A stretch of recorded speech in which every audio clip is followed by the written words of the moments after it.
Hey guys, I was looking over the homework and realized there's probably a few things in there that might be hard to do that we may have skipped over. So I just want to do a quick walkthrough of the homework. So I have the homework here.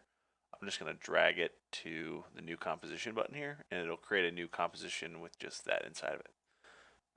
And the new composition will take the settings of the homework, by the way. So here's our reference. So I'm just going to play through this. So we just have our reference. Okay, probably reference this quite a bit. So this is what we need to recreate. You have some freedom on some of these presets. You can pick whatever you want for animating in and out. So to start it out, we have our gradient ramp background. So I'm going to do a new composition. Sorry, I have multiple screens, so it kind of runs off here. New composition, HDTV, 1080. I'll do mine at 24. 30 seconds. Okay, sweet, looks good. So here is, I'll just rename this Matt. Okay, this is what we're going to be working in. So I'm going to do a new solid for my background. Sorry, everything pops up off the screen. I'm going to just name it BG for background. I'm going to hit OK. For the background, rather than picking the color when this comes up to pick our color here, this is annoying. Sorry, I got to drag everything off screen. I'm going to just leave it a blank color. I'm going to go to my effects and presets. I'm going to type ramp for gradient ramp, or you can type in gradient. That works too. But under generate gradient ramp, I'm going to drag that on. You can also, I'm going to undo that. You can also click this and double click gradient ramp and it'll dump it on it. So I'm going to pick my colors up here. So if you click on gradient ramp, you can kind of see, I'm going to zoom in. You can see the nodes up here. This is like the start point and your endpoint's down here at the bottom for your gradient ramp, right? By the way, I think we spoke about this earlier, but if you hit spacebar and hold it, you can click and drag and move your composition around so you can kind of see your edges closer. Okay, so spacebar, hold it, left click and drag is how that works. Then you can always reset this. So I'm just going to pick a color. We'll do one similar to what the homework is, just a red. I'm going to go take my eyedropper tool for my second node here and just copy it. So now I have red up here and the exact same red down here. I'm going to click this. I'm going to make it a little bit darker, right? So there's a little bit of a vignette effect. We're going to change it to radial. So it's a nice circle. And then I'm going to bring the light right in the center. And I'm going to bring this one down. So there's this nice, nice, smooth, even kind of vignette dark effect around our edges. We can make this a little bit lighter to kind of accentuate that if we want to. So, okay, we've got our background done. That looks good. That's my first effect, that gradient ramp. I use that on backgrounds all the time. Okay, let's scrub through here. Matt Turner is a great human being. No one has ever spoken the truth more, so let's recreate this. So we're going to use the text animator. It looks like all the text flies in from the center here. So they have one center point they all come in through. This looks like there's a center point on each line. Just trying to see where that comes in. And we got motion blur on it, and then it slides to the right and then out. Okay, so let's do that. We'll take our text tool, type Matt Turner is a great human being. Feel free to write whatever you want, but you know, it should be true. So obviously this is a true statement. So you can see it puts my anchor point way up here. What is that symbol? I've never seen that. That's weird. So I'm going to go to a paragraph. I'm going to center this. That'll at least center this anchor point. I'm going to go to align, and I'm going to align it horizontally and then vertically. So now I know it's dead center in the screen. I'm going to right click it, and I'm going to center that anchor point. So right click, transform, center anchor point in layer. Okay, looks good. Now let's make my text look good here. So I'll change it to impact because I think that's what that is. Let's go back. Yep, just impact white. Now this bright red's giving me a headache, so I'm going to change that. Sorry. Let's do blue or something. No, the other part's blue. Let's do orange. Orange is pretty sweet. I'm just gonna copy the same, do the same thing. So I'm gonna make this lighter, like way lighter. Oh, and now it looks bad with white. See, there you go. Fine, back to red. We'll just do like a more boring red. That looks pretty sweet, actually. Copy you, and we'll make you a little lighter. Okay, that's closer to where we were at. Sometimes you can see in here, like it's really evident on here after you render it. If you look in really close, I don't know if it'll still come across the screen, but there's like this banding, like this pixelated banding that happens. Like you can see the radial banding. To get rid of that, and it only comes up after you render it for some reason. To get rid of it, if you go to your gradient ramp, there's this ramp scatter. You can kind of scatter this by some pixels, and you shouldn't be able to see that after you render it. Sometimes it's just the way it renders, though. So, okay, so we got Matt Turner is a great human being. I'm just gonna size this up a little bit. Make sure I'm set this to auto. Kind of just align everything. Looks like is a great is a little bit smaller. So I'm gonna select that section, make it a little smaller. Maybe grab this top part, change my spacing. Okay, cool. I'll go back to my line, just make sure this is aligned after I've messed with it. Okay, cool. We got it set. Let's go into the text animator right here. Let's go to path, not path options. We want to animate the position, right? Or no, scale. It scales in. So we'll want to add scale.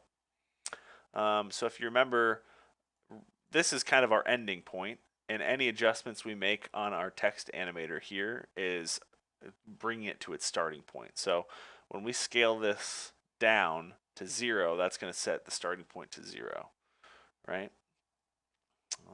So let's do that. We'll bring you down to 0. See how it scales each one like that? So that's how we're gonna have to change that. So I'll change that to 0. I'm gonna drop down range selector, and we will set a keyframe here on our offset. You could also do start if you want and go start to 100%. I don't know why I do offset. It doesn't really matter. The start and offset will both effectively pretty much do the same thing. So I'm gonna do offset. I'm gonna go ahead maybe 30 frames. So to go ahead 10 frames, it's hold shift and hit page down. That'll jump ahead 10 frames. I'll hit it 2 more times. Now I'm ahead 30 frames. I'll do another keyframe here. So this is pretty much 1 second for the most part. So now we have to change our offset to go to 100%. So we're going from 0 to 100. So we're taking our scale that we adjusted as 0 as our starting point, and as our offset moves towards 100, it'll go to 100% scale, which is where we started, right? Let's click on our motion blur here, and our motion blur here. So that's pretty fast. Let's maybe double the time that takes. Maybe do 2 seconds or a little more than 2 seconds. Okay, so that looks good. Now we just got to change where these all come in from. So let's arrow down. I think it's under more options. Anchor point grouping. We want to go by line, I think. Yeah, now it's all coming from that same line, which is good. You can see them all coming from one point. We want to do group alignment. Looks like you can kind of see if we zoom in, there's these little X's. We want to adjust those so they're right about the middle, because this is where they're going to fly out from, right? So if we adjust this, it's kind of hard to see, but now they're coming from the middle, which is good. And we want them to come in word by word instead of letter by letter, right? So I think that's under path options. No, where's that under? Oh, advanced. Range selector advanced. We want to do it based on words. So now each word comes in, right? Awesome. It might be a little slow. Okay, that's pretty slow. Let's just bring this guy in a little bit. Okay, that looks better. But it's pretty it's pretty flat, right? If we go back and look at the homework, it starts out real fast and then it kind of ramps down in speed, and that's where that ease high, ease low comes from. So I think if we crank up ease low, it'll slow down the ends. Yeah, so it starts out nice and fast, and it slows down at the end. So if I crank this up to 100%, looks pretty cool. I'll do like 75. Okay, so like we're good there, right? So now we need it to slide a little bit to the right and then jut off screen. So I am going to do this. I'm going to take my layer. I'm going to hit U. That'll bring up all the keyframes on this layer so far. So just my offset, right? And then I'm going to hit Shift P to add the position to bring that up. Rather than having a bunch of stuff over here, I just want to focus on this guy and this guy, right? So now we can see exactly when this ends. We'll let that hang for maybe 10 frames. So Shift page down, and that's when we want to start the position move. So we'll create a keyframe there. We'll go ahead maybe 10 frames. So Shift page down again. We want it to slide over, right? And then we'll do ahead 20 frames. So Shift page down twice, and then I'm going to slide this guy over. If you notice, it doesn't move very far when you click and drag, rather than like clicking and dragging, if you hold Shift and then click and drag, it'll go in greater quantities. So there you go. It's off screen. Okay, so let's see what that looks like. Okay, it's a little slow. So let's shift our first move in just a little bit, and then we'll move our animate out over a little bit as well, so it'll be a little bit faster. Okay, let's watch this. Make sure we're on par. Okay, so now we have it's getting cold. Okay, so that looks good. We're done with this guy, right? One thing I like to do is once this goes off screen and we know we're never going to see it again after this point, sometimes I'll take the end of this layer and I'll crop it at the end so I know this is where it goes out. If you want the shortcut for that, drag your cursor to where you want it to end, click in your layer, and Alt right bracket will do it as well. That'll crop that layer. Left bracket will crop the in, right bracket will crop the out. So now I know that's where that's going to end. I can minimize U and I can see exactly where that comes out. So as that comes out, what happens here? It goes out, and we have it's getting cold, and our background changes to blue. Okay, so let's make our it's getting cold layer. Go up to our text.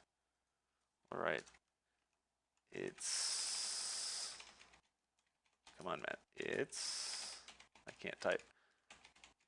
Getting cold. Make this a little bit bigger. We will align it in the center, horizontally and vertically. Our anchor point's still down here, so just out of habit again, I'm going to right click, transform, center anchor point in layer content, just to make sure. So we have our ending animation, so we need to go to our drop down, we need to animate our position, and again, this is our ending position. We need to adjust this so it makes our starting position. So we need to bring our X value to the right because that's where it's flying in from. So about right there, you can see it just off screen. So I'm going to take my whole layer and bring it right there because we don't need it. We don't need any of that it's getting cold layer in any of this because it's not going to come in right there. So we're going to slide it over to where it starts. And I am going to arrow down my range selector. I'm going to animate my offset, maybe 20 frames. So shift page down twice, and we'll bring that to 100%. Okay, so now it should slide on from the right. We'll kick on my motion blur, and we'll go to the advanced options. We will do, let's see here, units, no, characters we want to do by word, right? So it should be it's getting cold. That's correct. And we'll do some smooth on this too. So high is the beginning smooth like of the ramp when it starts its movement. I think low is at the end. I think it's kind of, those are terrible words to describe what that is actually doing. So let's do low and see what that does.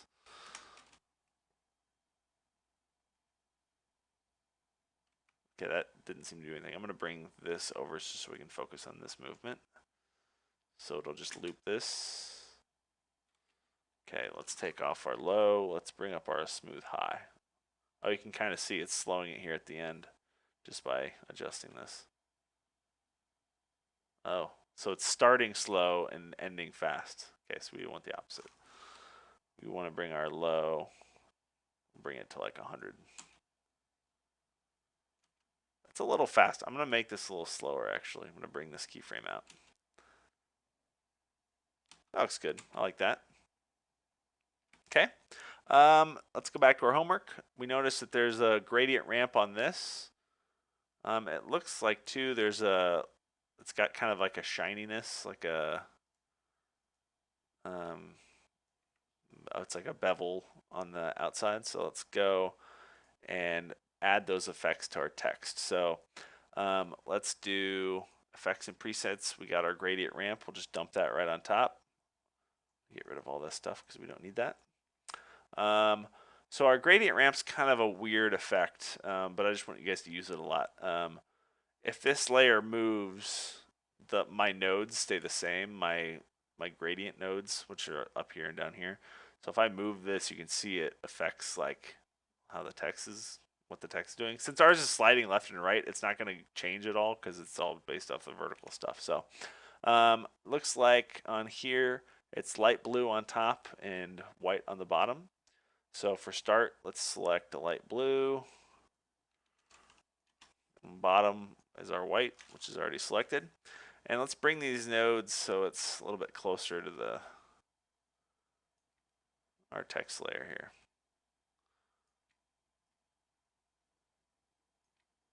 Okay, looks good.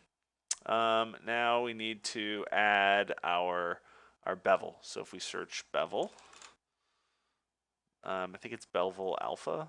Yeah, it'll add that little bit of a bevel to the side. I'm going to change the thickness to like 1.2, so it's a little less crazy town. And it looks like there's a drop shadow behind it. You can see the shadow here. Looks like actually there's two. There's a harsh one, like really dark black, like right up to it, and there's a nice soft one behind it. So that's two drop shadows. So let's go. We'll search drop shadow, and we will drag one on. Let's change the distance to be not so far away and thick. Let's change that to like a 3. That looks good. 50% looks good. We don't want any softness. We want this to be nice and thick, like right on the edge there. And then let's add another one. And this will be like kind of the more softer one. Maybe we'll bring the distance out a little bit, and then we'll increase the softness. Right? How does that look? Pretty close. All right, pretty close. Awesome. Okay, so now we need our background to change to blue. It's getting cold, and it changes to blue when? So right as this stuff comes in, it changes. Okay, so maybe about here. So let's go to our background. Let's bring in our gradient ramp is what's going to change. So we need to animate our start color and end color. So let's create our keyframes here for start and end. And then I'm just going to click the layer and hit U again so we can get rid of all that other stuff. So now we're just focusing on start and end. Let's go ahead, maybe 30 keyframes. Let's actually match it to when this ends. I'm going to hit U on this. We can line it up directly with this keyframe. And we will make these into our blue. Let's find a blue that looks good. Again, I'm just going to do the same thing I did before. I'm going to copy, do the same exact blue for both, and then I'll take either the start and make it lighter or the end and make it darker to give that vignette. So let's do the end as my phone goes off. Okay. Okay, that looks good, right? So now if we drag through this, uh-oh. What did we do wrong? Because obviously that's not right. Start color, end color.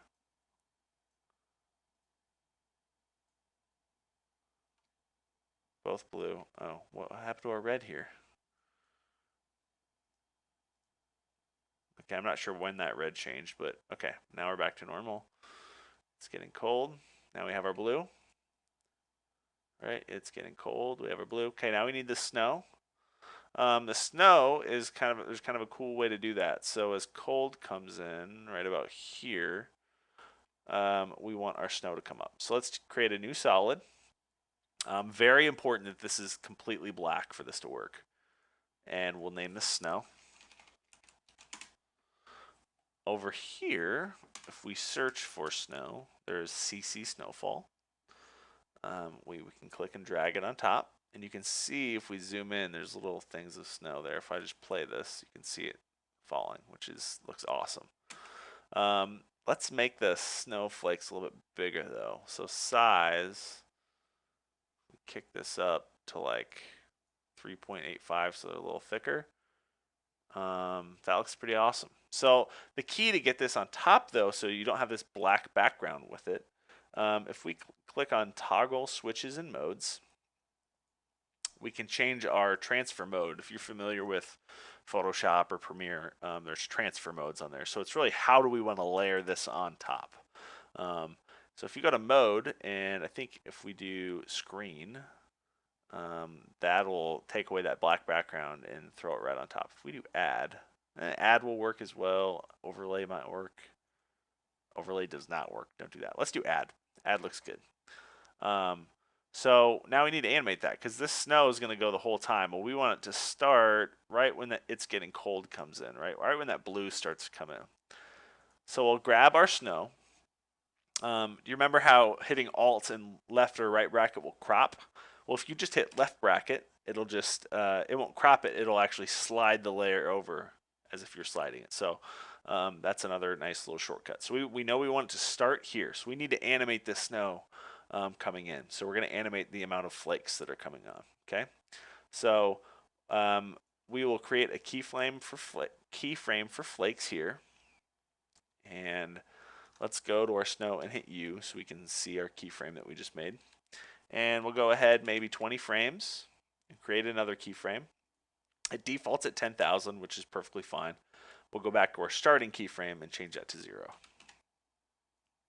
Okay. So now let's watch. See, now they should come on. Let me increase this a little bit gradually.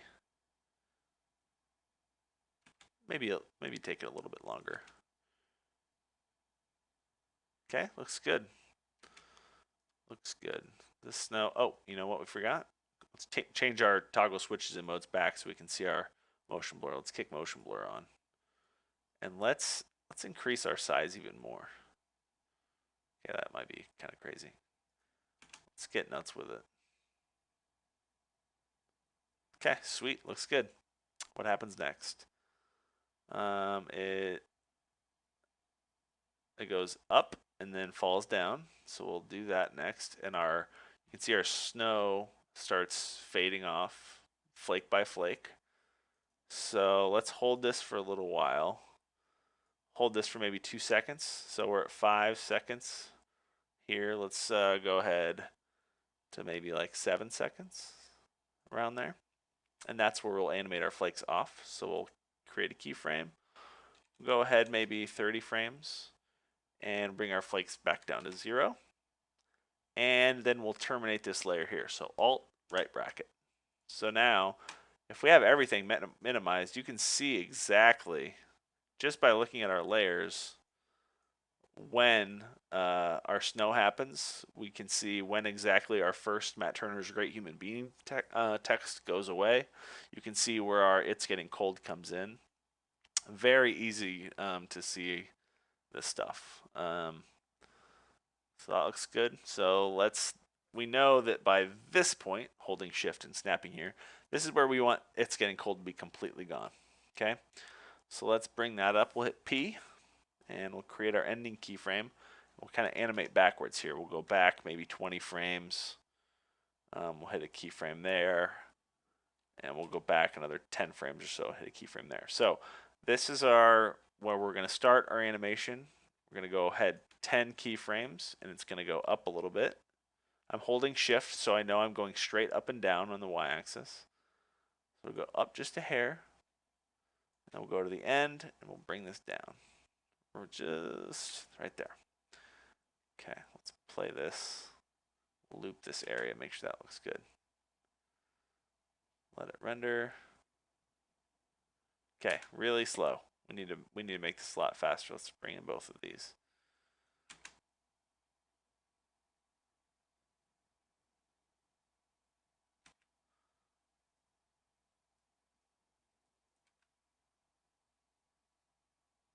That should be good. Okay, cool. So does that, snowflakes away. So now we just need to animate some text in with the presets and out, and we're done.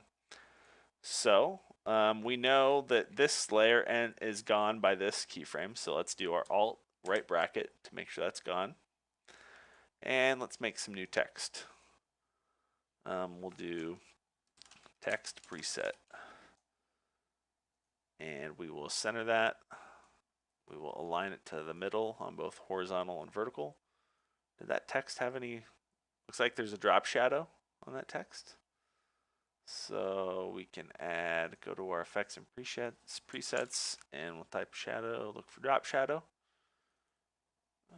Maybe give it some softness, separate it a little bit. Looks good. We want this preset to start once our snow is out here. So we'll just snap it right to the end of there if that's where we want it to come in. And we will go over to our effects and presets, animation presets, text, animate in, and these are pre-animated. You remember back here where we did our range selector and all that stuff. These are presets that use those, right? So these are just ones that are already done for you. You just double click, throw it in there, and it's going to do it. So let's do a random shuffle in. This also, by the way, matters where your cursor is. So if my cursor is over here and I add this effect on, that's where it's going to dump this. So we want to make sure that my cursor is right on the front part of the layer here. Let's do spin by character. Dump that on there. Let's see what happens. Okay, it looks super dumb. And it's starting on screen, which is kind of silly. So I'm going to hit UU twice to see what they're affecting here. So under Animator 1, they have position and rotation is what's changing as the start point. So we can kind of affect this and actually bring it down further off the screen if we wanted to. So we know that now it's going to animate from the bottom off screen. Let's kick on motion blur. And let's loop that, see how that looks. Okay, cool. Looks good. It's kind of fast. I'm gonna make it a little bit slower, drag this guy out a little bit. And it's really spinny. Maybe we spin this a little bit less. I'm gonna go to rotation. It adds 10 times spin. Let's half that and make it about 5 times. Let's see what that does. That looks a little bit better. 10 times was kind of crazy. Okay, that's cool. I like that. I dig it. Okay, so let's let that sit maybe for 30 frames. And then we'll add our out. So instead of animate in, let's go to animate out. Let's do like twirl off each word. Again, make sure my cursor is where I want it to start, right here. And I'll just dump it right on here. So you can see if I hit U again,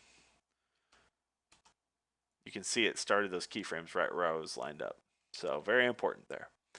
What's that going to look like?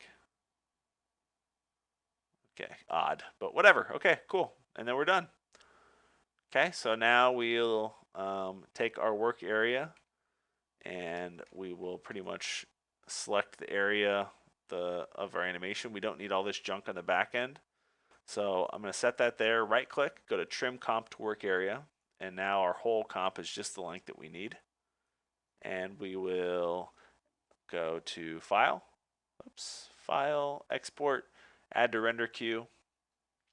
You'll name it here and click on lossless. And make sure that this is a QuickTime. And then go to format options and MPEG 4 video. That's what we want to make sure we're using. Okay. go ahead and render that and upload it, and I think we're good to go. So um, that's the main parts of the homework. Hopefully we got through most of this. I'm recording this before class. You guys can watch this if we need. So hope this helps. Hope this helps. All right, guys.